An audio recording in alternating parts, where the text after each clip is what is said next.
জলখালিতে আসলে আমাদের পুরনো বছরকে বিদায় জানিয়ে নতুন বছরকে স্বাগত জানানোর জন্য আমরা এই জলখালি উৎসবটা পালন করা হয়। কিন্তু জলখালি উৎসবটা পালন করি আমরা বুদ্ধস্থানের পর। বুদ্ধস্থানে আমরা এর আগের দিন কিন্তু আমরা বুদ্ধ স্নান করি, এর পরের দিন কিন্তু আমাদের জলখালি উৎসবটা পালন করা হয়। জলখেলার উৎসবটা আমরা যুব যুবতীরা বিশেষ করে পালন করে। এখানে ধনী গরিব কোনো ভেদাভেদ থাকে না। যুব যুবতীরা যখন যাকে পছন্দ করে তারা ভালোবাসা পানি ছিটাইতে পারে। আর এখানে যারা যুবতীরা আছে তারাও বিরক্তি প্রকাশ করতে পারে না, এখানে যারা বড়রা আছে তারাও হস্তক্ষেপ করতে পারে না। এর মাধ্যমে আমাদের নারী পুরুষ যে সম অধিকার এটা কিন্তু প্রতিফলিত হয়। ছোট বড় সবাই মিলে আজকে আমরা এই দিনটা পালন করে থাকি। আজকের এই দিনে আমাদের গত বছরের দুঃখ কষ্ট সব কেলানি ধুয়ে মুছে নতুন বছরকে আমরা এভাবে বরণ করে নিই। সবাইকে নমস্কার, শুভ নববর্ষ।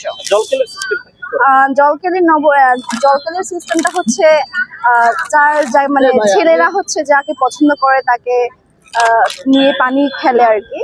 এখানে কোনো নেগেটিভিটির কোনো কিছু নেই, এটাই আর কি। আর যে যাকে পছন্দ করে সেটাকে তাকে পানি মারতে পারে, অবশ্যই পানিটা কিনে মারতে হয়। আমাদের এই অনুষ্ঠান হলো পুরনো বছরের যত ক্লান্তি দুঃখ এটা দূর করে জল দিয়ে ধুয়ে মুছে আমরা নতুন বছরকে স্বাগত জানাই এই জলখালি উৎসব দিয়ে।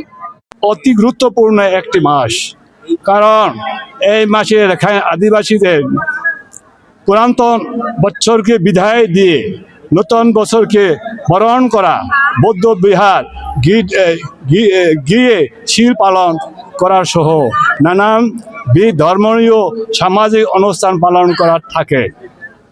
তাই পুরাতন বছরের সব গ্লানি ও দুঃখ জলের মুছে নতুনভাবে জলে জলে অনুপস্থিত জন্য এই উৎসব এখান সম্প্রদায় প্রথা ও রেওয়াজ অনুসারে টানা 3 দিন ব্যাপী চলবে এই উৎসব। এই বিষয় থেকে আমরা হাজারো বছর ধরে এই জলখালি উৎসব উদযাপন করে আসছি।